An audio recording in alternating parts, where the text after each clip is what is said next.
Hello and welcome to this first look exploring session looking at the Fairy Pastoral, or Forest of Elves, or the Fairy Chase, or probably a million other names because it's William Percy and he can't. I mean, it's fairly common for early modern plays to have two names. That's not unusual, but William Percy just seems to go for 3, 4, or I think there might be more for some of them. It's just like just can't decide. So this is a play from the early 17th century, probably performed by a boys' company. Some people question as to the reality of William Percy's actual performanceness, or whether this is sort of glorified fanfic. I'm leaning on this is authentic stuff, but the manuscripts are also, or the printed material is all very complicated. There are various different witnesses to the text. It is quite a thing to unravel, and not a lot of love has been given to Percy, so that we don't have that many people going before us to help guide our way. So to find out what is going on in the Fairy Pastoral, or the Fairy Chase, or the Forest of Elves, we have reading Hypsiphyle, Hytas, Hippolon, Camilla, Salomon, etc. Other pronunciations are available. Hello, Francis Cox, actor, voice artist living in Amsterdam. Reading Prologue, Florida, Atys, Picus, Fancia, and Sapho is Aliki, Chapple, currently in Athens. Reading Christophel and all of the boys is... Hi, I'm Greg. Looking forward to this one. And reading Orion, Learchus, and David is... Alan, in Suffolk. And I'm your host, Robert Crighton. I'll be reading stage directions, of which sometimes they are quite extensive, and also often quite confusing.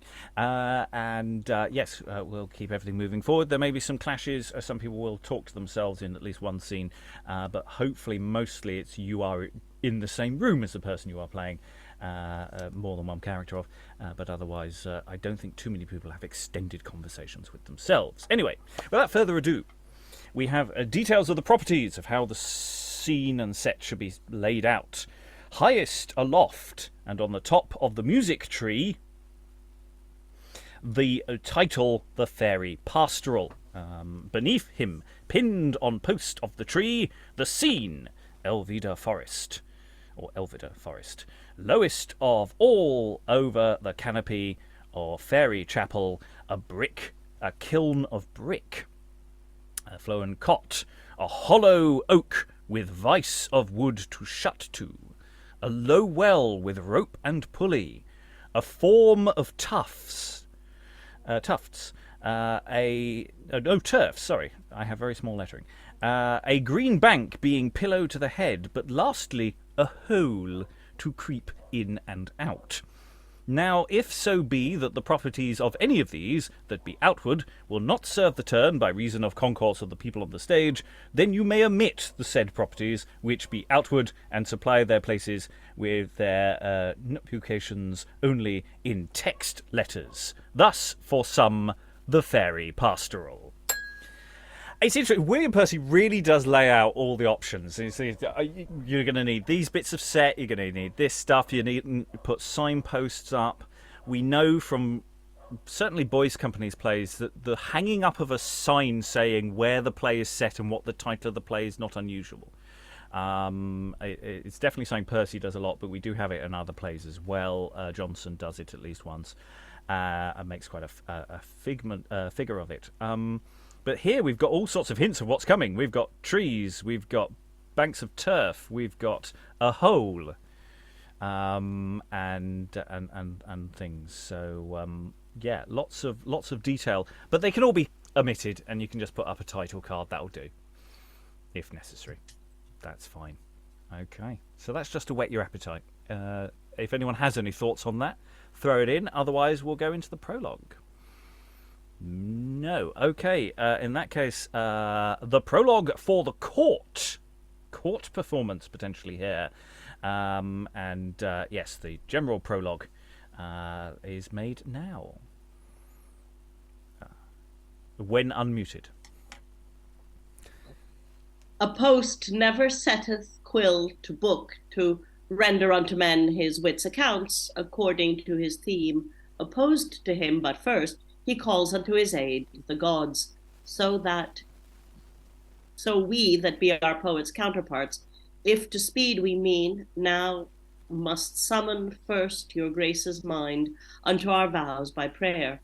For as we read of Terence's comedies, Pecura, a comedy good itself, to have been explode because the multitude same day was other way intent, we actors, if now you lend to careful things your head weighty, or that you deem our humble suit for luscious banquet of your glee, beset with curious porcelain of your praise, belike swallow a styptic plum with Hecura, then by your ears, in lieu of gods to us, we do implore your majesty, you would aspire a gale unto our enterprise, and that by wafting of your glittering beams, we may be introduced the tide, you would not suffer us with dog-cheap Hecura, as to those children of the arm of gold, be on this shore like racket purchase sold, but like gold sheep by your sweet music told, which done proceed forward, we will be bold.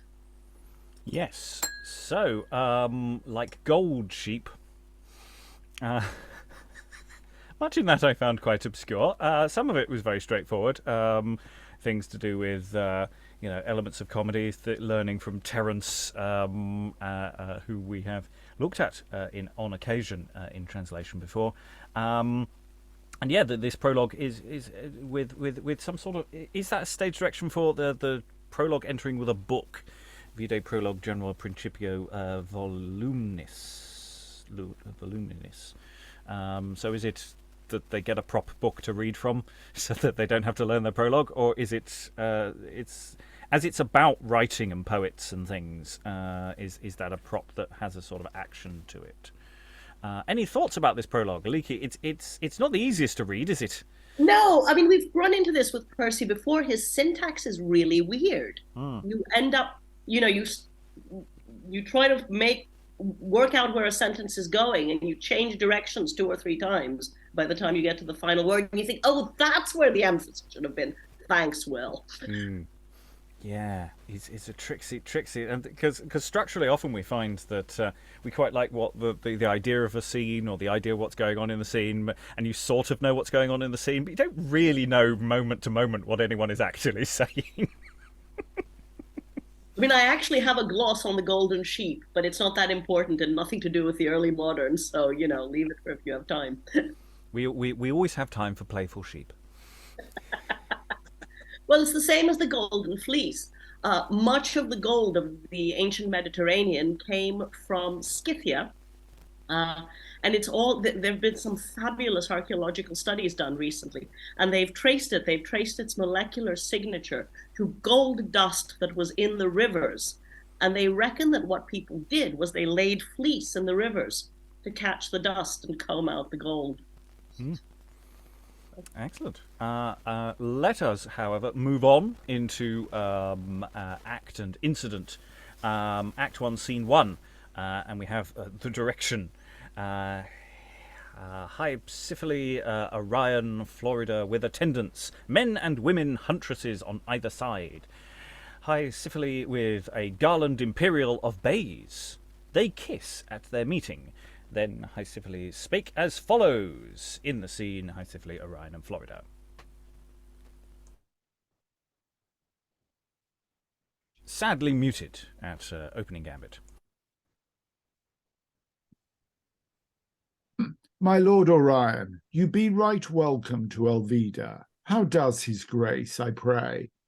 At my departure from court, I left him in health, in token of which, with these, your ladyship, he greets. See. Sir, I thank you.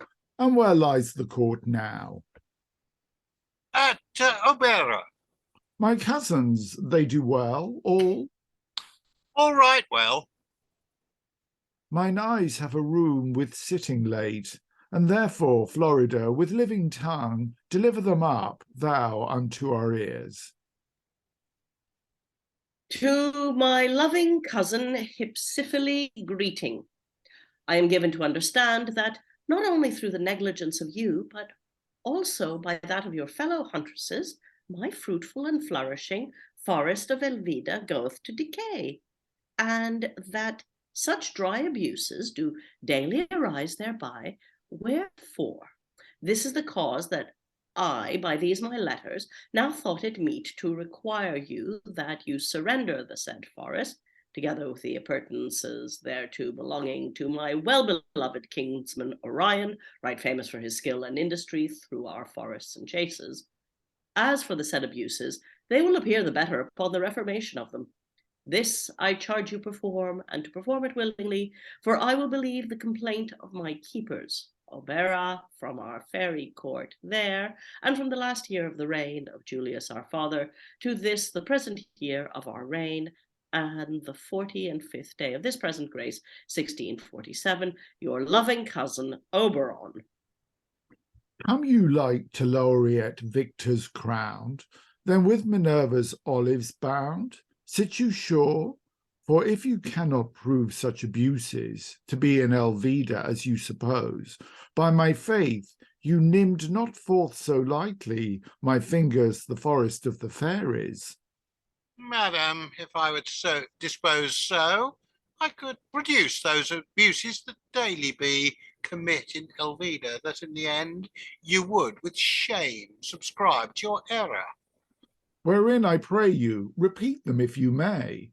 No sooner was I entered the park than I found, herds of bulls and boars rooting those commons with which my deer should feed, besides such spoilings and upturnings where they came, that such was the havoc thereby, they piled not only the barks well grown, but eat the young sprigs in their growth too, so that they starved the poor deer for want of shelter.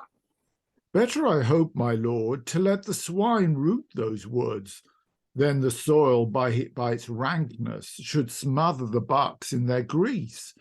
For such herds as these feed better on a short grass than on larger commons. Admit they do, yet they should not undo the tender plants that serve for shelter unto you and them. If but of the plants you do complain so, greater trees will our wants supply, so that by the unjointed tatters of your talk, I do see you do come rather to cavil than to redress these things that be amiss. If so, why do you let the brakes I play to multiply with toads and snakes, when as ye have a charm given you by your ancestors to expel the verminous from off your soil? I grant we have a powerful charm, and that verified by long experience, but so multitudinous the fry we had need, ibis or ophiophagy, to rid our forest of so fructuous a foe. Never I went, since Elveda hath been, in Elveda such errors have been seen. Fairies may alter things as their pleasure, that if anything have spent our time, the same may be redressed in twink of eye. And what then may your lordship so complain? Have I not cause, think you, to complain, seeing the pails and salts to be brought down, that in 20 places malignant witches, in shapes of polecats, lizards, and weasels, may creep in between to bewitch the fawns? That's the Sylvan's office, my lord, not ours. We pay our Sylvans, but you pay out yourselves. I dart it to you back, for I'll be sworn we have not only pawned our bows and quivers, but sold that land we daily feed on to satisfy your turn. Other words would better beseem your modesty, lady. What's the cause? Honest Hypsiphyle. Silvius with his band of foresters spoils the game, murdereth fawns, affrights the does, committing like outrages whilst you run, tripping o'er the greens, that for twice 10 bucks I told before, I can now tell but one. The rot hath consumed them, that's the cause. If not for you, the rot had never been. Since canker swarmed, we could ne'er clench the soil. Stand you to tear at us? Ha! We have our commission, by the virtue of which I require you. What be the laws you use, when like pygmies you ride against the deer? On rams and goats we compass in the beast, with cymbals, basons piping and tooting, with goads, with pot guns, scarecrows, and with reeds. Then his parts divided into shares, we bestow the miser in baskets all along. Be you not ashamed first to come in troops upon a fugitive, but also then, with notes of triumph, make him to bewail the unkindness of his keepers? I discharge you. Will you enforce us, or our cause not yet heard? My lord, for I do lose my right, I will use all the points of woodmanship I have against you. Win the crown, wear you it and me, and lo, in pawn, I hurl him up our trophy. She hurled her garland imperial up to the front of the frame or chapel. Lady, since you be so peremptory, I'll accept the pawn and use my whole skill to win you and it. Better open foe than foe concealed. Never wield I bow, I make you not forego the field with shame. Never strike a buck before you, if before night you recant not your humour. Come on your ways, my total skill shall be laid forth against you. Swift Delia for us. And she for us. And they exit. Welcome to this episode of Gardener's Question Time. Something is rotten in the Forest of Elvidor, and Oberon is, sending a letter saying, "Hi, could you sort it out, please? I'm passing over the reins to someone else." They decide to go on a massive hunting quest, competitive hunting quest. I mean, I suppose, you've got to do some of that hunting thing. It's a forest. That's what you do in forests. It's an interesting political universe, this. Absent kings, deputies fighting over who does the best job. Thoughts from the room, because I'm sort of weirdly into it, but it's just I'm curious about the riding on rams and goats and things, and what these things. Aliki. Okay, so there's some sort of Princess Mononoke thing going on, right? There's weird stuff growing in the forest, and then there's a property dispute, and it's about the landlord is annoyed. I don't know. It's all very strange. Yeah, well, because if Oberon's sort of overall in charge and he's saying, look, you haven't done a very good job. I'm passing over who's in charge of doing the tidying, the gardening, from Hypsiphyle to Orion, and they're sort of challenging each other, saying, well, actually, I'm perfectly good at my job. But the nature of this sort of disease or out of controlness of the indigenous plant life is very odd, and you're right, it's a bit Studio Ghibli, isn't it? I mean, there's part of me going, this is creating a really interesting universe that I'd quite like to explore, but maybe an animation form rather than yes. The potential imagery is quite fun. But and then you are they fighty flirting here? Is that going on? Is that am I just reading too much into that? Between these two characters here. Francis. Yeah, I thought that towards the end of that scene that there was some flirtation going on between Florida and was it Florida? It's mostly Sorry, Hypsiphyle and if that's correct, Orion. and Orion, I Or think. Orion, sorry, yes. Yeah, between Hypsiphyle and Orion. So yeah. Florida's That was my general impression. Yeah. Florida mostly did the letter reading. Yeah, Right. he seems to be Yeah. some sort of secretary, fairy Yeah. secretary. Yeah, well, everyone's got their place, and they're hurling her garland Imperial up to the front of the Fainal Chapel. So there's part of the stage where the garland. This is the thing we're going to win. I'm going to chuck it where you can't get at it, until we agree who wins the competition. There are little notes of the sort of dawning colonial age here as well, with the way some of the language is dancing around here, talking about pygmies and apothegi and various other things that are very much in the sphere at this time, and is appearing in print and other performance text. So that's very much yielding to that, and it's a question of what one does with that as well. So that's a question for performance. Okay, weird universe, but I'm sort of clicking into it. I'm going with it. That's what I'm saying. I'm going with it. Okay, let's move on. Let's gather more information. We have 3 different characters come on stage now. Act 1, Scene 2. Enter Christophel, Atys, and Hytas, or Hytas. Christophel, are you with us? Greg. Act 1, Scene 2.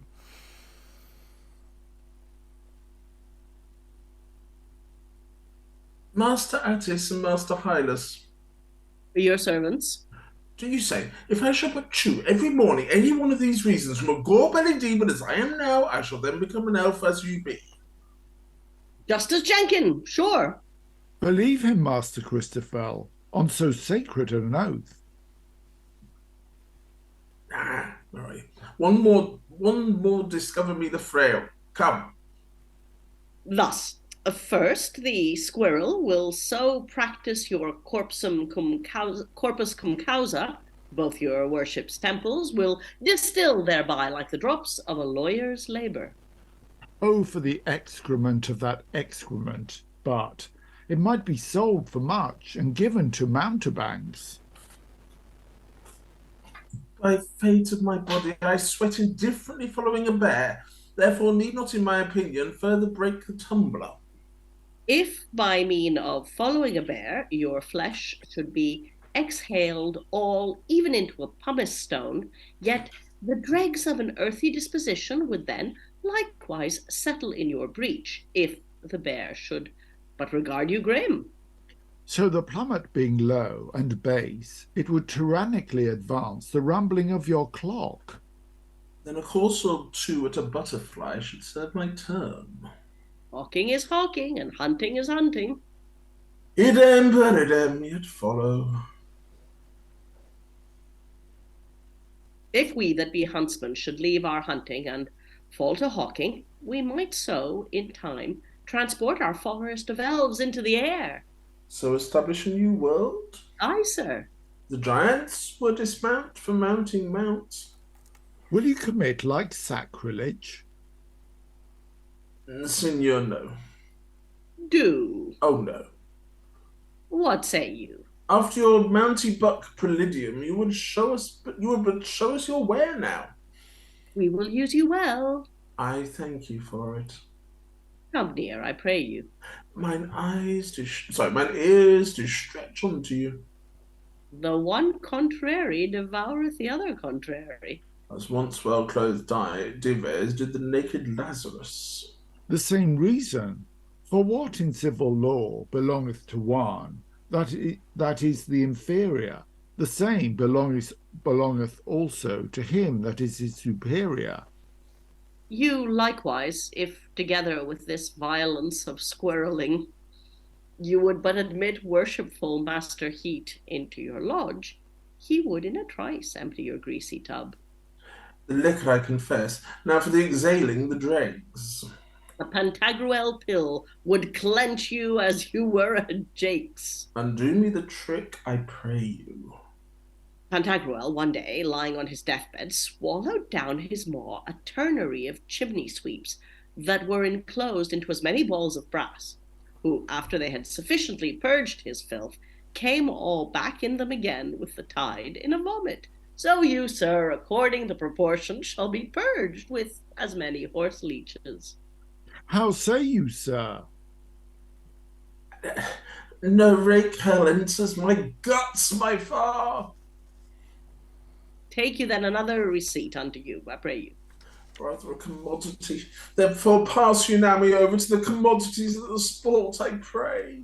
Whereas hunting the buck, you may follow him 3 mile without stop or stay. Hunting the squirrel, at every step you make, you may then obtain a tree to lean on. Ay, marry, how seem I now unto you? Here he strutted. A prick-ear cur. How before? A lagged ass. Oh, you aim at my physiognomies. By his tail, you may prognosticate coming of Pretty, how I pretty. by turning it to the weather. I will institute thereof an almanac.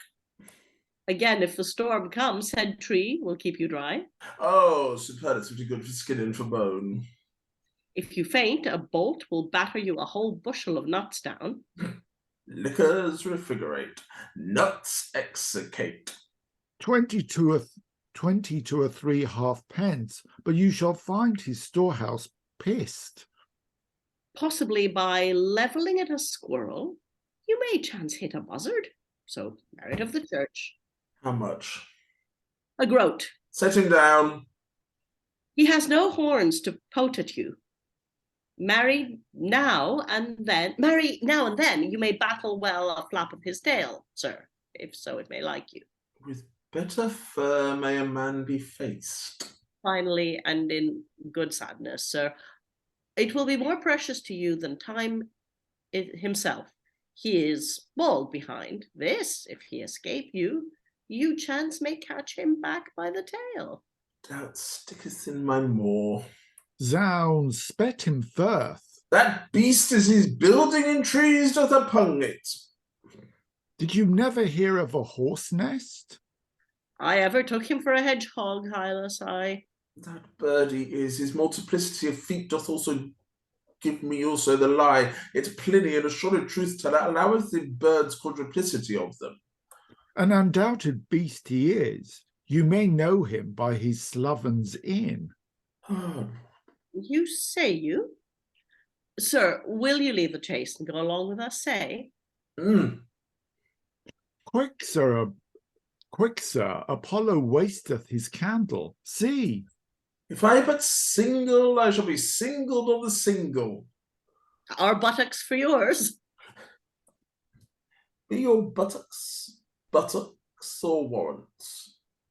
They be patents. Verily? Very verily, sir. Dwelleth in yonder tree a butter beast will do us glee a butt. For to behold and see a butt, 3 merry men we a butt. Going to the wood, all 3 a butt. We thank you, sir. So, come on your ways now. Stay. What ail you? The Spartans, the better to keep their ranks, wanted march to the tunes of their pipes, so we embattled ourselves in our march to the wind of our organs likewise. Best of all. And it be it to the tune of Gracchus's recorder. We conceive you well. Never a whit you do. And we have the first song, and I'll ask Aliki to take on the first verse, Francis the second, Alan the third, and Greg the fourth. I see the squirrel in the tree. Come away, wantons, come away. Bring dog and bolt along with ye. Him will we have before shut of day. Each one with bat, with hat, with cap. Down with him, down ere that he climb. Hap may the fool salute the trap, ere destinies have spun his time. Run, dog, shift devil, ho amain. Sound drum, strike up a coursing steven. Although he put him all his pain, we will have him yet by St. Stephen. Me again? No, Greg. All right. O my servant, be you now ta'en, you shall hence no more our trees climb, nor eat up yourself to maintain our fruit unripe before its time. And they exit. Well, that was a very straightforward scene. That was entirely clear. I mean, so much there. I mean, I have to say, I always really love the songs. The lyrics for Percy's songs are always actually really good. I don't know if he actually wrote them or whether that's something that was more in-house with, choir school, that they've got some really good actual songs that they're just doing stuff with. And but in all of the Percy plays, I've pretty much just gone, yep, having that lyric. Those lyrics are really fun. Is it Christophel? Is he basically saying, what do I need to do to become a fairy like you? Is that what's going on here? And they're setting him stupid tasks and things to eat? That's sort of what I think was going on. But I genuinely haven't got it. They're just talking about squirrels. Hunting squirrels. I think part of it is about hunting squirrels. And they were trying to convince him that squirrels were much better prey than stags for various, or than time. Huh? Yeah, I mean, it's like you think you have control of it, and then it's like just random line of dialogue comes out of nowhere. So they're having a conversation, and then it's, buttocks for yours. What? It's just, it does sometimes feel like someone's taken all of the plays from the early modern period, put them into an AI generator, play generator algorithm, and it comes up with this in the sense that it looks like a play and it feels like a play, but it's not quite right. It doesn't quite make sense. Alan? Yeah, I'm totally confused. One thing I don't recall us addressing, what sort of date is this and what sort of company was it for? Well, it's constantly referring to if it's performed by Children of Paul's, but it also refers in the past tense as well. We've got several different slightly different text versions going on here. But broadly speaking, if it was performed by them, it's around 1603. That's sort of the area. Because there was a slightly peculiar one, because the letter that was read out earlier refers to 1647, and I was thinking, hold on, what the hell are they playing at? Well, there are two possibilities of that. One, there's a typo and it's 1547 and it's set in the past, or it's set in the future and it's accurate, or it had some very, very late adjustments, because I say there are various different texts, some of them later than others, but I don't think he goes on as late as that. So there are some textual questions there, but that pushes us potentially from the boundaries. If it is an accurate and it hasn't gone through a transcription error, which sometimes does happen, 5 turning into a 6, then it's the question of, are we moving from fantasy into a speculative fiction? It's said in the future. Maybe, I don't know. But it's a good point. I'm not sure about that date. That is one to check. Other thoughts about what the hell's going on? I mean, it does seem to be that you've got two nymph-type characters who are trying to, or fairies, confuse this Christophel figure. He's labelled as the fairy keeper of the forest, so it seems like he's more your layman to the fairy world, and he's sort of asking all sorts of questions about what sort of things, what do you do? How does one get up the career ladder to be a fairy? And they're sort of talking about eating terrible things and hunting squirrels, and I just get the impression the fairies just like getting mortals to chase squirrels around trees. It has a sort of weird Homer Simpson vibe to it, of just kind of thing. Aliki. I do think they are mocking him. That's all I can get. Yeah. But without clear distinction as to when they're asides or when they're talking to him, it's, there's a lot to unpack here. But possibly by levelling at a squirrel, you may chance hit a buzzard, so merit of the church. I mean, it looks like a sentence. It sort of behaves like a sentence. Is it a sentence? Okay. Let us move to another scene and gather more data. Act 1, Scene 3. Enter Learchus, Picus, and Hippolon. Thus far we, Hippolon and Picus, tended upon the person of Orion towards purchase of his right in this land. Yet unto ourselves we have not as yet obtained least fruit of our long longings concerning the appetition of our loves to these savage and cruel huntresses, Florida, Camilla, Fancia. Then say, dear friends and fellows in woodmanship, what course have we to take herein? Oh, say! Learchus, the eyes of Camilla have so bewitched poor Picus that he hath not sense or feeling what course to take herein. Yet the ardour of that flame that burneth within him is so fierce and violent that hap-dab, what course soever may be devised in the enterprise will seem to be both small and unequal to the obtaining the palm of his desire. Nay, Picus, nay, rather than an ordinary course is to be attempted before we shall put in an extraordinary. For mild words and gentle locutions have moved the gods of Olympus, come down in relief to their suppliant mistresses, and by our sacred poets hath been told. Hippolon, Hippolon, those radiant gleams Camilla glooms from the circumference of her sweet arched eyen will terrify any shall but dare plead his cause to her. And for those ruddy cheeks of Florida, they do seem to me those starting apples of Tantalus. If I should offer but one snatch at their backsliding boughs, I ween. But the words of Fancia, ne'er so fierce, will qualify upon the notes I know of my strict and fervent affection of her, if any time I may but sing my sweet to her. There is such a chill of chastity in the breasts of these imps of Diana, that by their continual practice in hunting, that sooner you shall split rocks in twain than break them of their frowardness. Nay, I think Camilla's extract from line of that Camilla in great Virgil told that sooner would fly over spikes of corn than be ta'en by man in this round mound. And Florida will sooner leap from rock, as Ino did, than yield her little lamb unto the use of fiercely archer's lust. So keen she is against the assault of us.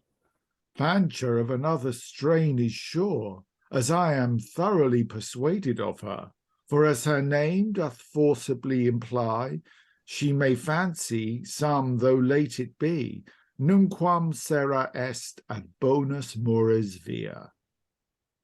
Who that some should be, I cannot discern.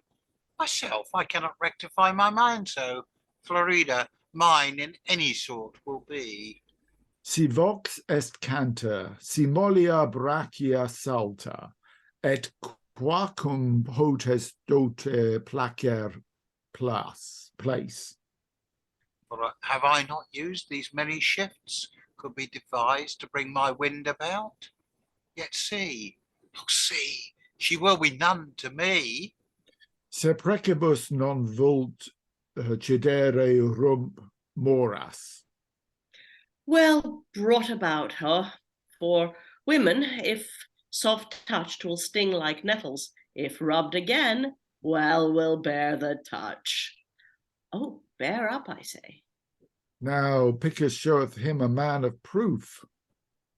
And try the conclusion, for my lime bush shall hent the flightiest haggard flies this day. Yet in importunity men do say, no loss is.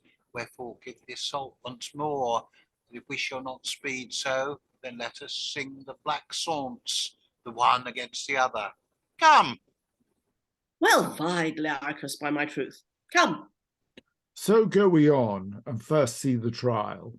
Then come, and follow me to court, you two. I do. And they exit. Slightly firmer ground. There are some chaps, quite like some ladies, in a fairy vein. Yeah. That's about it, really. It's a bit of a relief. It's just a bit of a relief. I'm on safe ground. I understand what they're saying. I mean, mostly. Yeah, it's still a bit obscure, but it feels more regular verse and more straightforward, and Well, it's the most straightforward scene we've had so far. Let's face it. we could have some dancing squirrels in the background to make it weird. I mean, that's fine. I feel that this production is asking for puppet squirrels that pop out of various doorways and things. So yes, we're definitely much more in the your more standard pastoral vein here, aren't we? Well, okay, they're not shepherds, are they? But they're in that sort of universe, aren't they? Shepherd, forester, fairy, ladies in the forest kind of things, etc., etc. Anything else? Any other thoughts? It's like we've gone from quite extreme. I haven't got anything to say because there isn't really anything to say. It doesn't excite me particularly. Any other thoughts in the room? We always struggle with Percy. We really do. It's easier than doing Dream of a Dry Summer, that's for sure. Okay. That's a video, by the way, for that would never be released. So you can look for bits of it on the podcast, but you won't find it on the YouTube. So let's move on. Let's move on to the flip side of this exchange. So we've had some chaps. Let us go to the people they were talking about in the previous scene. Act 1, Scene 4, enter Florida, Camilla, and Fancia. Sisters mine, I tell you, I am fitted for a servant. Florida, if thou beest better fitted than I am fitted, Florida, take thou unto thee the other livery too.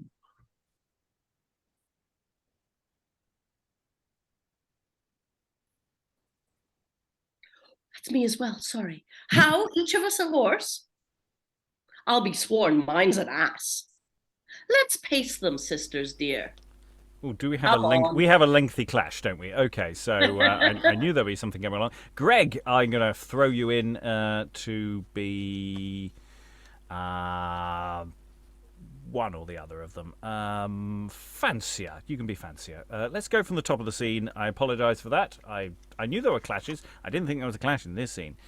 So Act 1, Scene 4, again, enter Florida, Camilla, and Fancia. Sisters mine, I tell you, I am fitted for a servant. Florida, if thou beest better fitted than I am fitted, Florida, take thou unto thee the other livery too. How? It was a horse. I'll be sworn mine's an ass. Oh, let's pace them, sisters dear. Come on. Picus. Learchus. Hippolon. Marks not how my gentleman draweth in his lips, when he but talketh like a pair of deals boards. Camilla? Rather, I two shoe soles had got a leak. And how filthily he suppeth in his pottage. Because, sorry. Picus is so formal, forsooth, he will rather spit into his dish than take forth with his napkin an unsavourly morsel. He'd been lisping verses the whiles. Indeed, he hath the book of Amyntas perfecter than he has his creed, sister. If Hippolon have not more fretting qualities than these be, then do you cut off my nose and eat him for an egg. Break up the goose. Having nothing to say to you, he will stare you in the face, yet is blind as a buzzard. Belike he took thee for a mud wall, Fancia. Didst not course him for his sauciness, sirrah? Considering his nobility, I contained yet run him as good on the withers. Well, let's see the girth, wench. Knowing him for worse than a crowd, I said to him, be you pricking fancies, my lord. How warded he thy blow, Fancia? Thus, no fancies, fair lady, but fans' eyes. I know where he picked that gooseberry. Did he not laugh at savour of his own conceit? Ha! Each one knows best the nature of another man's breath than he does his own. Learchus has bestowed on me a pound of figs, sisters. Ooh. Sirrah, why dost not ride him with his ass, then? Asses ride mares and women ride asses. At what laughest thou, Camilla? Since you speak of riding at a pretty, trick my horse had played me. Put spurs to the jade. Picus being to ride before me to park, would needs him courtesy had me mount up before him. How gott'st thou forth the grape of his importunity, sirrah? Thus God made women for the underhand, not for the upper, my lord. Was blanked or blanked it? Verily no, only he answered, I meant not so sweet, madam, but that your ladyship would have but mounted first the pillion. So to have turned thee over with his foot. A sequence for me. For him. Now will you hear what my servant did, sisters? For God's sake, sister. Being to walk before me to court, there was never a wench met us on the way between this and thither, but he kissed her. What was his reason for it? Said he. As sweet meats must have sour sauces to them, so my sweet kiss, said he, would relish so much the better after their sour ones. He gave thee it right. Cum commento.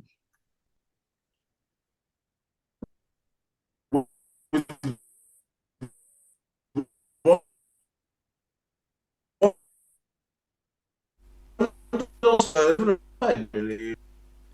But is this all may be said of them? We are having definitely technical gremlins today. Greg's gone a bit indeterminate.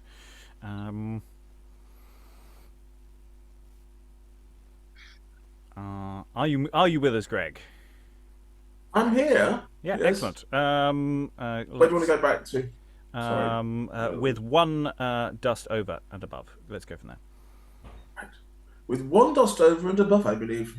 But is this all may be said of them? Much more. Well, it's not worth the observing that men of their esteem should be so poor in acts heroic, chivalries, and in the treasures of the mind, while every peasant surpass them in wit and worthiness. What's to be done, sisters, Camilla, Fancia, for such their ill brought up untowardness? Say. Since they come to encroach on Elvida, not like commissioners, but conquerors, Camilla's resolute opinion is we serve them each an elvish trick. Agreed. No. Sorry if I missed. Who begins? That will I. And but pray, whilst I am with Learchus, you would but move this bush, and for the rest to leave me. And when I wind my bugle horn, you would but answer with yours from country places of the forest. Camilla deigns, she will weave her web without your helps. Come. Now, each her task, which, if they hit but right, all we will bring you to your beds this night. And they exit, and here they knocked up the consort. Music for interval scene changing, candle trimming, setting up the merry pranks that these ladies are going to play on their would-be suitors. Well, they're not suitors. I mean, I think the Camilla's line's quite good. Not like commissioners, but conquerors. You know, they didn't turn up and say, hello, would you like to go out, sometime? They just said, hello, maiden, you're mine. And they clearly took umbrage at that for very good reasons. So, yeah, it's got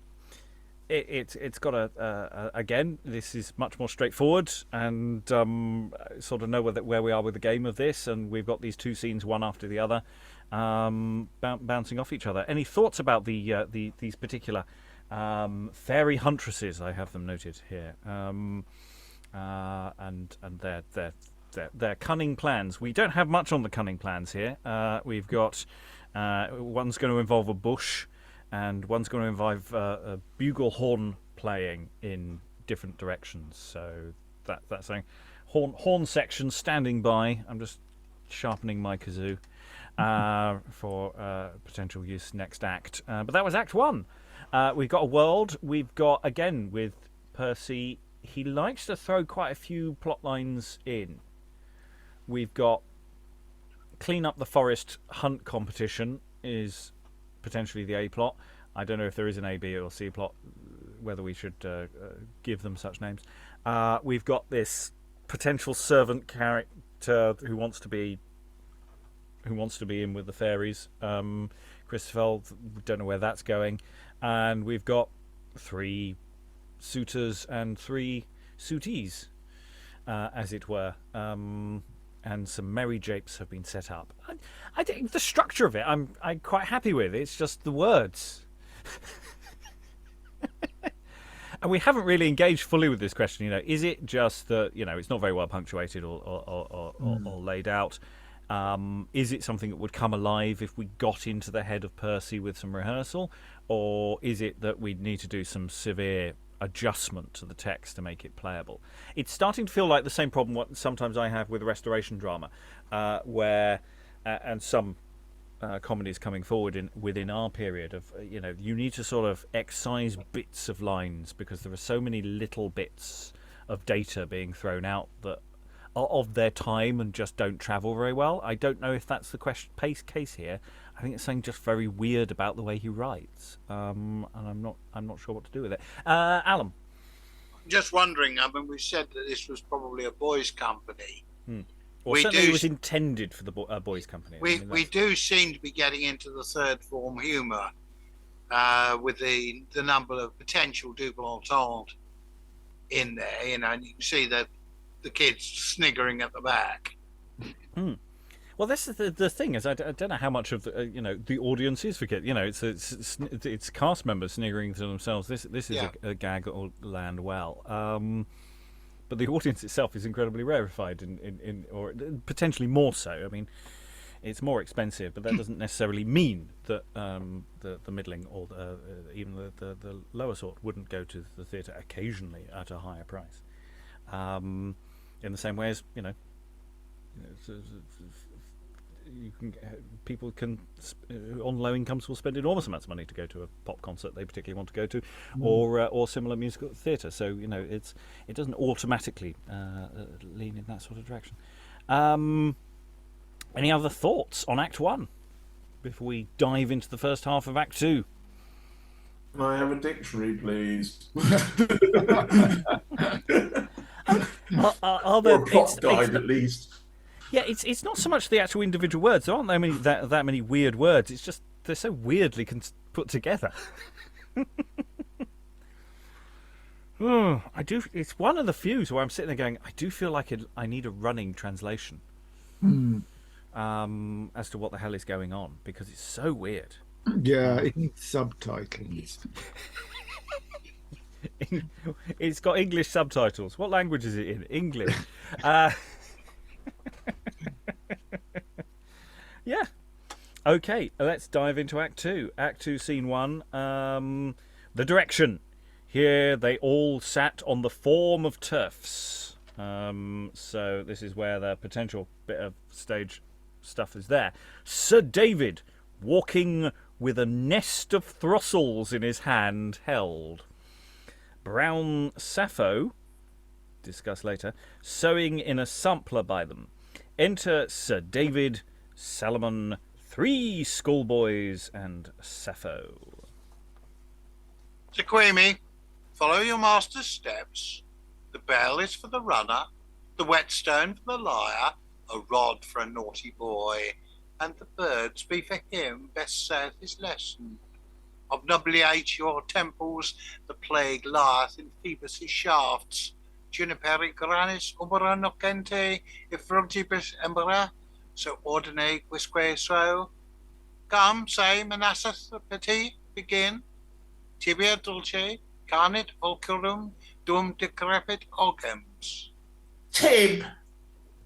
Do not think so much on Tib. BR, you rogue. David plucks him by the ear. My sister would have had thee by the face if she had care heard thee, ass. Tibia dolce carnit. Now they pipe us right. Construe and pierce me this word carnit. Carno carnis a dog. See? Let us not. Thy fellows hiss thee. Nit, thou lousy rascal, nit. Nit, you lousy rascal. Decline me the word carnit, and that roundly too, I read you. Car. What satisfies it? Volley creme. Volucrem or volucrem, yet in this place I do hold you must say volicrem, not volucrem. And the same opinion was Cato Senior, the author of this book, as also by his number it will most evidently appear, so unto you shall see else. Tibia dulce carnit volicrem dum decepit osems. Mictum. Accelerate, nec mictum retene, nec comprini fortia arnum. Sir, does not the tale of that verse say to you, you must not enter your crone too stiff, sir? A pretty demand it is. Yet for these 2 years do you embrace taciturnity. Sirrah, it is so. Forward. All hands. Thinkest to deceive me with a dumb deceit? But forward. No difficulty nowadays I do find in the deceits. Sirrah, how English you auceps in our fairy tongue. Sirrah, A fowler. foul hair verily hast thou. Get thee even into the tonstrine. There is a groat for thee, and amputate me there away thy locks. Away, begone. You in the galley Gascoignes there. Come on, your way, I beseech you. Say your lesson. Begin, I say. Sacerdotians ad nuptius inuit pyrorum struum. O Scartler, first be it known to you before that you shall take into you the inward pith or cassia fistula of this lecture. I shall expound unto you the whole circumstance of the fable by a kind of paraphrasis, as you shall conceive me. For so shall you be better able, as I said to you, drain inwardly into you the whole pith or substantial liquidity of the matter hereafter. A certain parish priest, bidden forth to a rich man's wedding, found by chance in his way a heap of pears, and which he, in high disdain of them, drew forth his what What is a what you call preceptor? That you shall know the better, sirrah, by your own experience of him in time to come, and pissed upon them, Oh ho. saying, what need I taste these pears? When at the wedding I shall so fast my belly with Christmas pies and venison pasties, I shall never repent me there for my doing so here. Well, to proceed. When he was come to this rich man's house, for as much as you must suppose the night before he had overwatched him at Moor, he found dinner done and passed before he came, so that of necessity, having now the whole men's in his hands, what might this parish priest now done in the cause, might you, sir, suppose? Harry, in a pelting chase, returning now home, empty and hungry as he was, antique venet, canis ossusu sena. He was glad for to eat of those pears, which he had before so aspersed with the eager source of his urine, and gave the Lord God of heaven most hearty thanks for 'em. Go, get you me this by heart, sirrah, and bring you me it by tomorrow morning, transcribed word for word, and its own Latin tongue too, forth its own original. Latin copy I read you, for it was Cicero's own invention, as Martyr Acom says. I do promise you true. Away, be gone. Etiam preceptor. Now come on, Master Salomon, come on your ways. You be a grave philosopher, Master Salomon. Come. Now, after this scurvy gear, let us just taste one bowl of your wisdom, sir. And a query? Quam ter mari fee, annum iam audentum cratipum, IDQ, Athenes abundar apportet preceptis institusig, philosophy propter simam, doctorus autoritam et orbis, quorum alterticentia, orga potest, altera et set. Oh, bung up your voices, I beseech you all, for I do hear some coming towards us who be no peripatetics. I may perceive them by their treadings. Bung up, I say. Your treadings be as you would tread upon eggs, for fear lest you break them, sir. And lo, they be all upon us now. Bung up, I say. Exuent the boys, but the David, Salomon and Sapho remain on stage, but we'll pause there because it gets complicated in a moment. So there's an awful lot of Latin gags going on here, which work if you know Latin. There's a hint at how rude some of them potentially are in Sappho's line, you must not enter your crown too stiff, which isn't quite what the Latin is saying, actually. The Latin is... I think it's more about relax, go to it. But other 80s references are available. It seems that actually this is an incredibly clever scene, but it's too clever for us because it doesn't explain what the jokes are. And yeah, I can see what it's doing. We've had these sort of Latin lesson scenes before in other plays, again, very much a boys' company sort of thing. But this is very much on the elitist end of the spectrum because often with these sort of, there's usually a joke that anyone can get. Whereas here, I'm not sure how much of this is going to come across to anyone who doesn't. I wasn't getting a lot. I was occasionally going, oh yeah, right, okay. But yeah, that's not quite enough. Thoughts from those who lived through it? Alan. What the hell did I say most of the time? Some stuff. You said a lot of stuff. Some of it could be construed in quite a rude fashion. So I think there's a deliberate slidiness to what Sir David says, so that it can be misconstrued. I think the joke is he thinks he's saying everything right, and he's not. Aliki. Yeah. There was a long story about somebody thinking he didn't need to eat any pears and therefore urinating on them, and then arriving too late for supper and having to eat the pissy pears. That's the only thing I understood. Yeah, I'm not quite sure why or any of that was happening or allegedly happened. It wasn't clear. I'm also not clear. I said discuss earlier when I was reading the stage directions is that we have this naming of brown Sapho for sewing in a sampler by them, of which we have no meaningful indication what that is supposed to denote. Is there a racialized element to what Sapho is supposed to be? I didn't detect anything in the scene that indicated that, or whether there's something I'm misunderstanding as to what that is indicating within the text. But I'm just throwing that up there because I don't have an answer as to what the text is indicating. Leaky.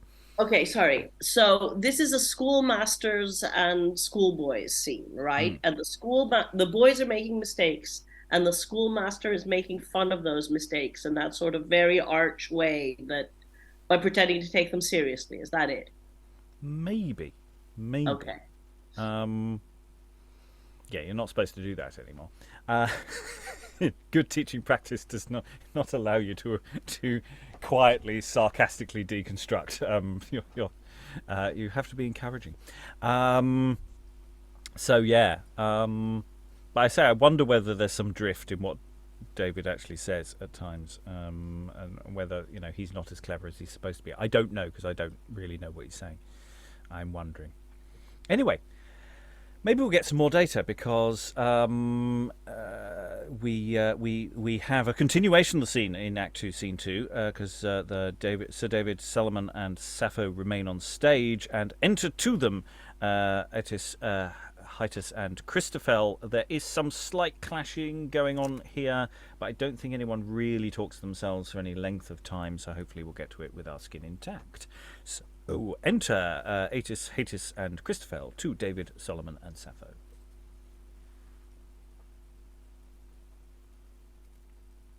Salve, Domine, salve.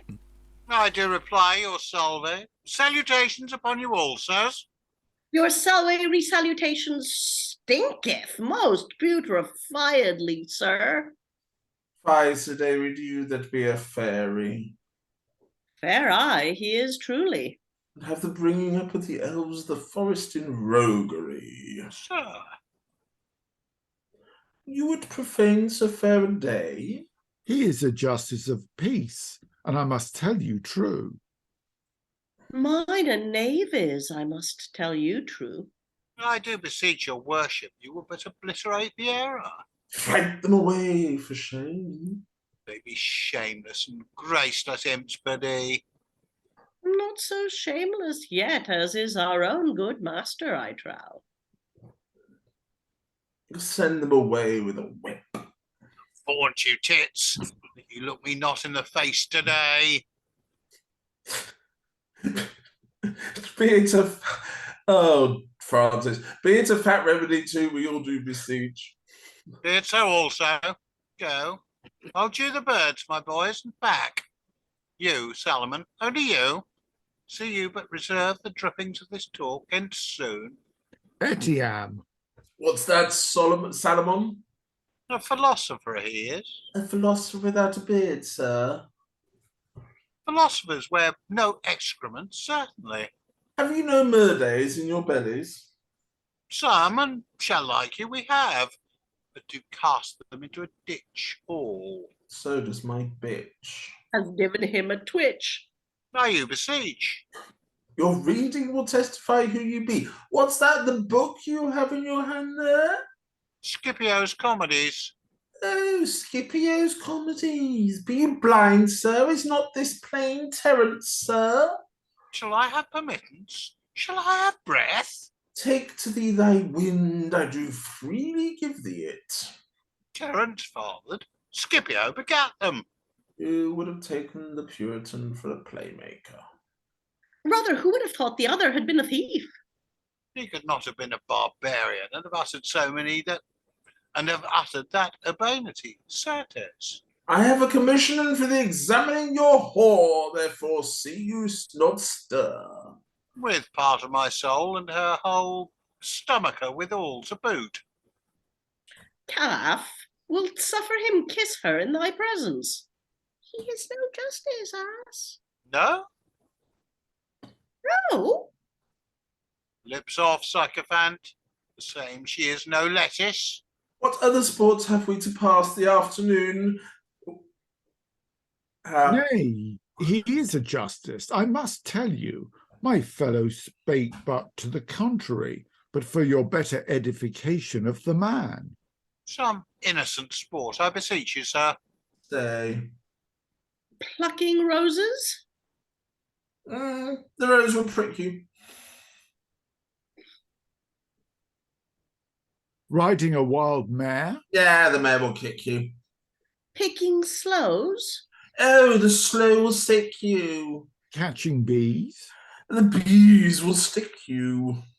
Hunting the squirrel? Oh, a squirrel. A squirrel? Whir. He shot the arrow with his mouth, as do our scullions. A squirrel be it, la. Now for our company, say. You and he and I, Brown Sapho his whore, and Salomon his boy, 5 as I see, sir. We be just jumping even all, as drinking germ in his lips, I see. We be not so yet, sir, by your leave, for we be low 6 of us in all. Sir, jump, and even as you say. Atys most truly hath collected, for I do repute myself but a shadow to the man. The special wise man he is. Fair damsel, will you fall into league with us? Stay.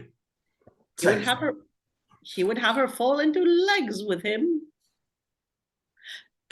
Sapho is ready for any service, be it but to beat the drum, whilst that you, other on foot, do set the game. I know what will become of you before night by your nose, dame. Beware a superficial eye, long as you live, boy. Master Justice, when set we forward? Now, sirs. Destene lente, succioli briante, et rustica numina foni. A song before we part, sir. Yes. Oh, with all my heart, boot my heart. Salah, my gentlemen all, salah, oh! And we have the second song. Aliki, verse number 1, Francis, verse number 2, Alan 3, and Greg 4, please. On a day, on a way, Diana met with Cupid. Do you see, nymph, said she, fierce love goes yonder blinded. Take the ape, or he scape, and bind him sure in fetters. Hold a groat, he'll be taught to meddle with his betters.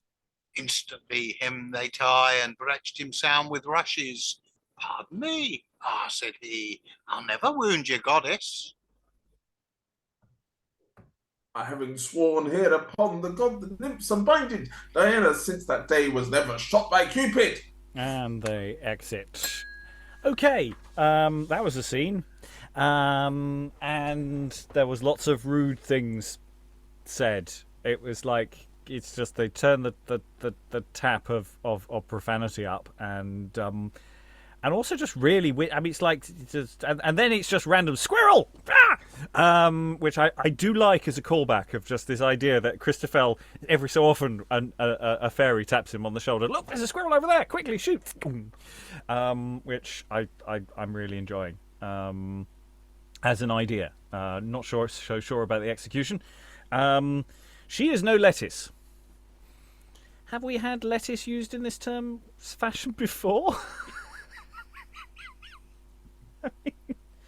It seems weirdly familiar. Aliki. What does it mean? I know.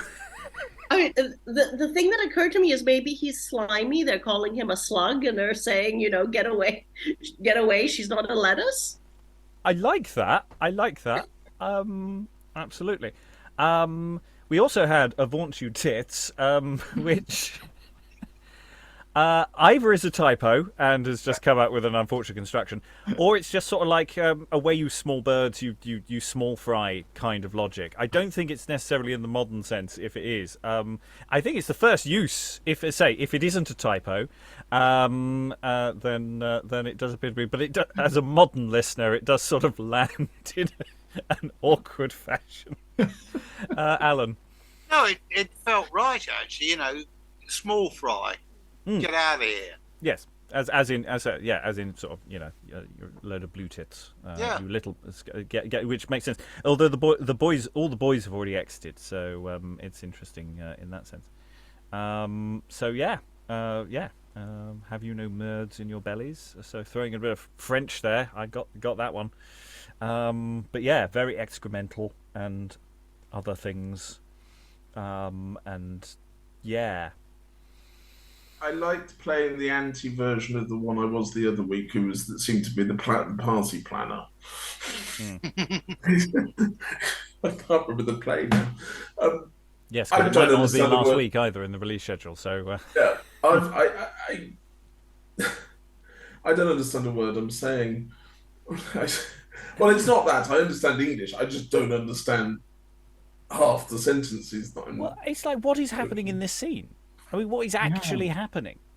I mean, beyond, we've entered the Bantz algorithm, and it's produced all these words. I mean, it's like there's a sort of sense of what's going on here, but there isn't really a specific sense of what's going on here. It's so generalised, very confusing. Francis. Yeah, I'm just completely puzzled by how a contemporary audience would have understood this. They must have been incredibly learned or well educated, as far as I can tell.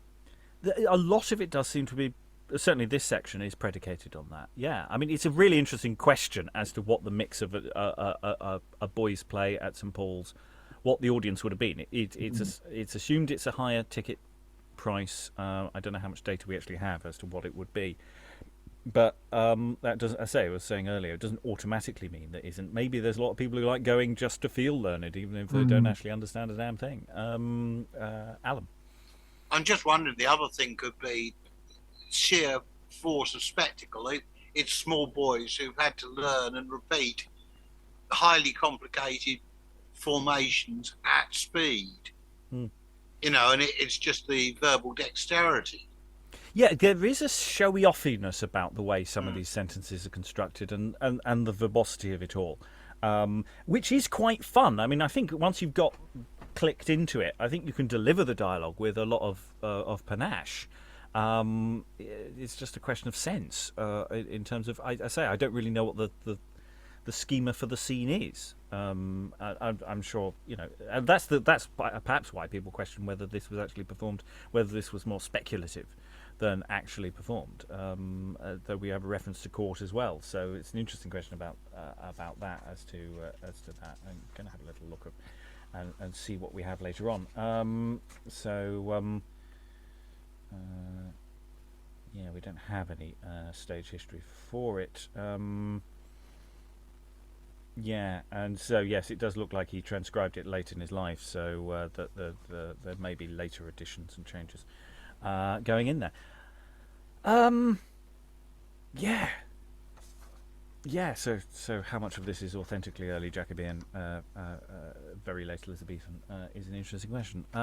Anyway, we've got a little bit more to do this session, so I think we'll finish up to where we're going to finish. So Act 2, Scene 3. I think we're returning to the love plot line, if we can call it that. Act 2, Scene 3. Enter Florida and Learchus. Learchus, shall I never be exempt of thy importunate suit, but like a boat compact of jointed junks and Indian reed, toss every way with tempest of thy plaint? And why, my dearest Florida, and why? More diligent the hawk hath not been to watch his prey, but I have been to watch a time, to recapitulate and to bring in gathered accounts unto thy censure the infinity of my suit.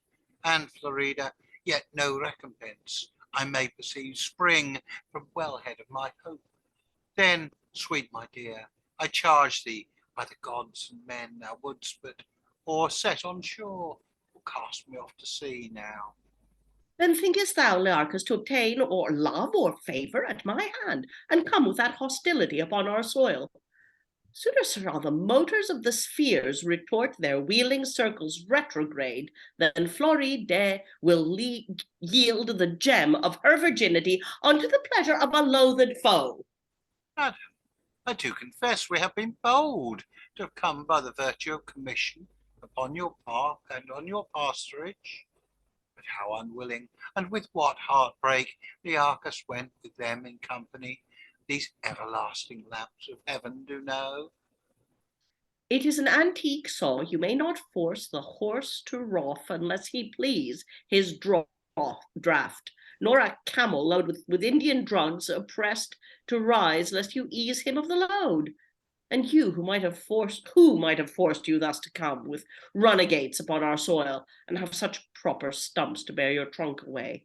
And therefore, Fairy, take you this, for pay, the gander caught with other fowls of prey, made up for company, the fowler's prey.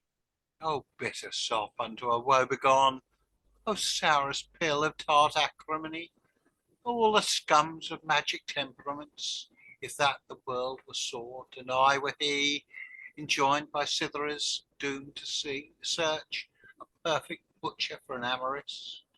For the whole vast of this circumference, I would not move one jot, I swear from hence. I see I shall never be rid of thee, but thus still to be torment with thy suit. He that sees a gallant soul in the air, that would desire to hear him speak. Who's he that knows a precious cup, I ween, but would be glad therein to dip?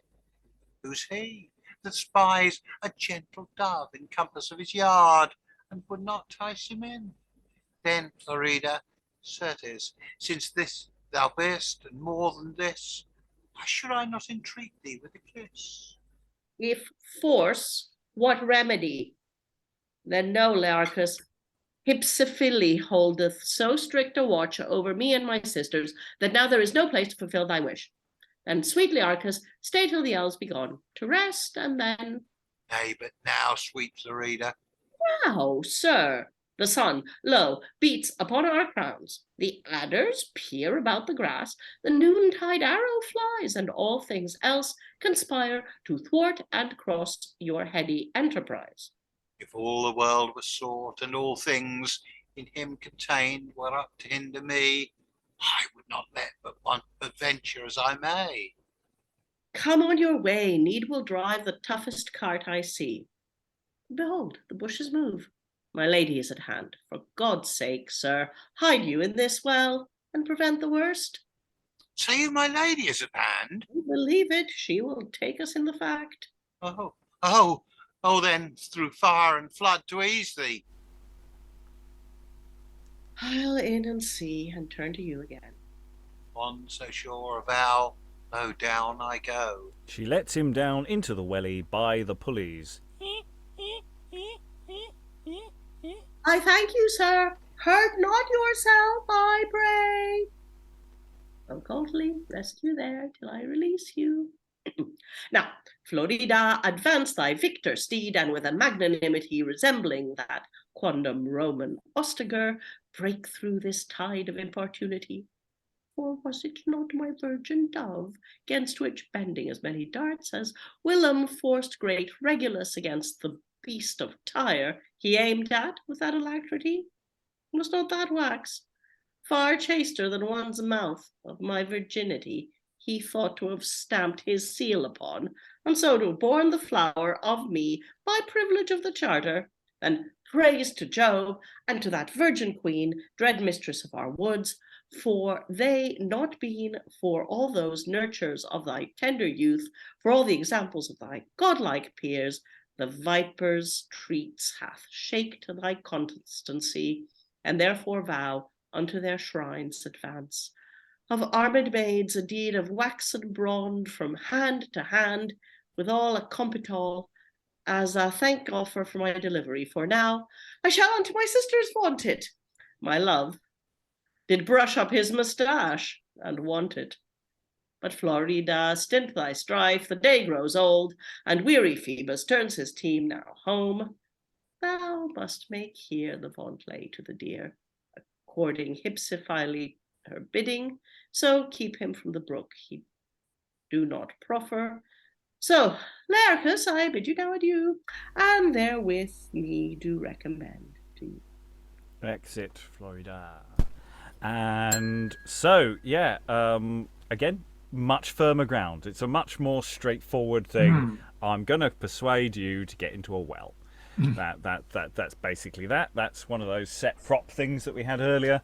And again, it feels like I don't think you can call it spectacle, but it's definitely active comedy business about persuading people to do slightly silly things. So there may be a tit for tat element to this play that we shall see. Thoughts in the room on this little two-hander? It's effectively going to run into the next scene. Francis. It was the most intelligible scene we've had so far, I thought. Yeah, because I could more or less understand what they were saying, and I could understand what was going on at last. Yeah, there's a really clear sense of, they were wooing them. They did it very badly. They're going to trick them in retaliation and do silly things to them. And in this case, it's climb down a well. Perfectly reasonable action. Other thoughts before we read a final scene from this section? Aliki. There's a weirdly sensitive little political moment there where we were talking about the colonialism before. These guys come stamping into the woods. She says, "What? And you think I'm going to love you because you came to invade here?" And he's like, "Oh, well, I didn't want to invade. I was conscripted." And she's like, That was kind of cute. Yes, I'll buy that. Yes. Yeah. So, yeah, there's nice little bits in here when it say. I think it's when he's striving to do comedy banter that it all falls apart a bit, and I think that may just be time being unkind, but also just maybe just trying to be too florid and do strange things. Whereas with this, which is slightly more straightforward, yes, there's a comic element to it, but it's much more straightforward argument, discussion. There are intentions. There are clear intentions here. There are clear actions. There are motivations that one can get a grip of, whereas otherwise it's slightly harder. Okay, we continue with some additional trickage, potentially, as we go into Act 2, Scene 4. And here we have Picus and Camilla. And Picus takes hold of her as she flies. Stay, my Camilla, albeit thou beest so eager on the deer, stay, and lend an ear unto a miser's case. Away, I say, the vaunt lays already lain, and I must be a downfall of the deer. Away, and let not light Camilla of her way. The game is not so scant in elve and scarce, but that thou mayst strike 100th hearts yet before the western sun. But for the heart of Picus, there again is like. Stand off, or I will hit thee with my bow. The bow of Dian never went with half that horse into the numbles of a wounded deer as thine, Camilla, to the heart of Picus. Wouldst have me do? As from thy eyes thou lent'st the gore, wouldst thyself to ply the cauter.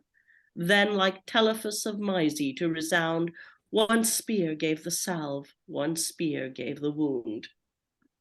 Picus, the darts Camilla's eyes do hurl be ever pestilent unto that man dareth deprive her of her flower. Then, according what reason or consequence, should they like Telephus, or still, or kill? The flies, they say, cantharides, even as within their corpse circumference they bear a deadly poison, so do they carry a cordial medicine in their wing. A fish, sea pastinaca height, as good he is for wholesome nourishment to man, so in closet of his tail he containeth a dire and mortal sting. And why, Camilla, as from thy eyes thou dartest scalding bolts, able to make fell tyrants hide their heads, from somewhere else thou shouldst not deliver an equal sluice of waves to quench the same. Lov'st me, Picus? And thou sayest, say. Madam, by this eternal beam I vow I do, and none beside in Elvida, but you. Then, servant, for so now I will call you, do but include in hollow of this oak, and when I have blown to the deer his death, for so my lady charged on her displeasure, I will return. I do obey. Then come. And she puts him in the hollow of a tree and pins it shut. Camilla, my Camilla, my Camilla. What makes my servant with that vehemence to recall his Camilla so? Thou hast enclosed me, Camilla, among a sort of bees, whose merciless stings do prick me to the quick. Alas, dear heart. And with frightful murmurs do build their circling nests within mine ears. Oh, silly me, begone. Camilla, I do feel the pangs of death. Speak no more. Shift me somewhere else. Alas, I cannot, yet if my tears may serve to allay the rigour of thy smart, behold them shed abundantly. Reach me a bough, I may abate their furies at the least. I must away. Behold the deer at bay, and the whole crew of huntresses all, with wind of horn, do now come into the fall. I must away, or I shall be shent sure. So sweet, dear Lord Picus, my life, my joy, tarry you there, but till I come to you. Ha! Now I see thou art deluded, Pic. Camilla, Camilla, why? Camilla, gone, and I left in misery here. Then, Picus, burst thou these fettered bands off of thy affliction, and with the tide of the extremity bear thou now down the strong opposed bulwark of thy woe. O tide of woe, O stall of wretchedness, O pill of rue, O cup of agony, O grief, O pang, O dire calamity! See these malicious elves, by God, create for pleasant sustenance of man, do fix like unto a band of eager myrmidons their biting spears in furrows of my flesh. Behold the swarm, having not where to light, with idle windings and with wanton bees to feast upon my parched lips their time, till they have consumed their whole time, as it is to be seen in this point of time, and therefore in revenge, lo, of the loss upon you all, you cursed womankind, in bitterness and in the spite of gall, with tide belched up from the bottom of my heart, I shed the copious venom of my curse. You race imperfect, you sinks of villainy, you caterpillars, vipers, and scums of men, tyrants, channels, I ween you were created unto the woe of man. Or had I been so wise as to have known, my suit had been an empty bladder chased with the wind, rather a barren sand that fools do till, I had for now your drudgery prevent. But oh, the Phrygians never wise but late, and it may Picus seal a seal and set a seal unto them, since no remedy there is to wreak on their heads avengement. Fairly, expect thou the mercy of the gods, else to finish in horrid pain and anguish of thy doom within this torturing shop, thy martyrdom. And we're going to leave poor Picus there in the bees, the bees. I wasn't expecting the bees. Yeah, who was expecting the bees? Nobody expects the deadly bees. Their The chief weapon is surprise. Well, I was just thinking, doing our best Nicolas Cage impression. It's I mean, it's again. I'm liking this. One person gone down a well. That's gone well, and this one can lock you in a tree with bees. And I have to say, I did like all of those lines, you know, just and the way you did that sort of sing-song. There appear to be bees in here. There are lots of bees. They're stinging me. I do feel the pangs of death. That's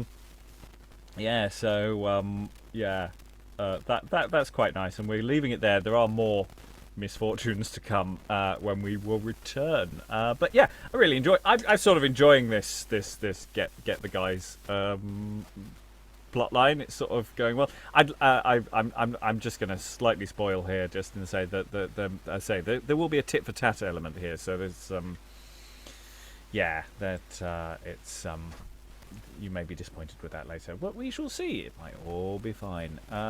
So yeah, killer bees. Well, they're not killer bees. He's not going to die. It's a comedy, or a pastoral. Though they did quote Atys earlier, so there's or at least name checked it earlier. So all sorts of potential violence is available in the pastoral genre. I think it's time for final thoughts. I think we've probably got a pretty good idea what our final thoughts are so far, but we'll go around. I like the structure of it. I think the basic plot is fine. I like the weirdness of it all. I do like plays that are just a bit weird and strange stuff's going on. I think there's great potential for the shape of it. It really is just going to be a question of whether we can wrestle the language down. I think the schoolmaster sequence is probably doomed. I think it's probably far too elitist as it stands for everyone, and just that's where you lose the audience totally. But the idea of a recurring squirrel, I think is a great idea. I think that is an absolute genius move, that every time this guy comes on, all the other fairies have to do is say, "Squirrel, where?" And you can just make that into a running gag. I hope that returns, because if he doesn't do that, then I will be very, very disappointed. And yeah, actually a reasonably reasonably well put together shape of things. But yeah, weird words. Francis, any final thoughts? Well, when I saw this was about fairies, I was quite looking forward to it because I thought it would be a change of pace. But it's so impenetrable, particularly at the beginning. It gets more intelligible and more familiar as it goes on. And I quite like that last scene. But it's hard going. Mm.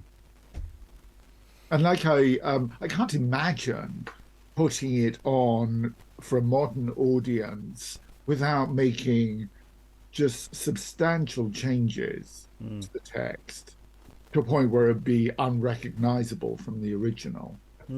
I do think, this may be more in the adaptation line here, isn't it? It's where we're crossing that line and saying from William Percy after William Percy rather than necessarily in, because I think it's, I don't know whether tonally it quite works as a full-on fancy family show. But which is where the squirrel's pushing me. Maybe it's got potential there. I don't know. Greg, any final thoughts? Paraphrase Jerry Springer the opera. What the heated. No, I'm struggling badly with this one, and I thought I'd got used to impenetrable texts, but this is a new level. Yes, I think it's William Percy. He's just this is what he's like. Alan. Yeah, I could see your staging, Rob, turning up with the squirrel as basically a proto pantomime. I don't think it quite goes all the way there, but the squirrel is leaning me in that direction. Even if it just appears as a silhouette on the back flat. Behind you!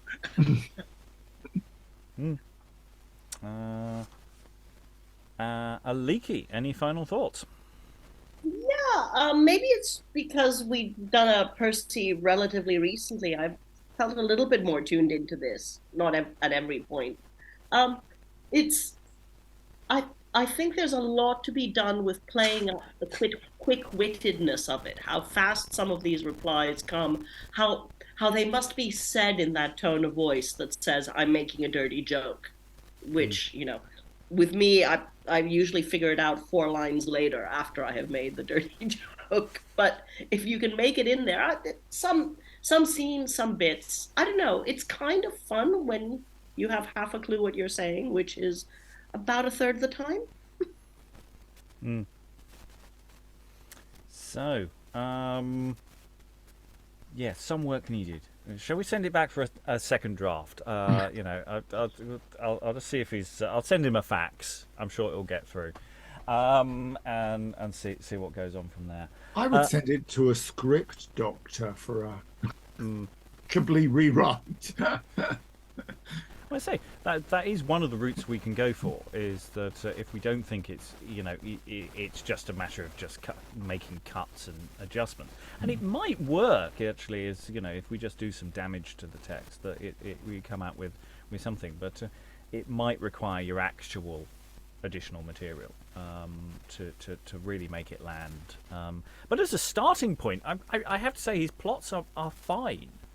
By and large, with one notable exception, but actually the way he structures them and he keeps all those plates spinning actually quite satisfactorily. I don't know whether they'll all land satisfactorily in this one because we haven't got there yet, but no, his shape's been okay. But yes, the words. So join us next time when we go into the words and out of the words and home before dark, and not original, I'm afraid. Even as a misquotation, I've stolen that one from something else. So, yes, all that remains to thank all the wonderful readers for all their wonderful reading. Thank you very much, everyone, and goodbye. Our buttocks for yours.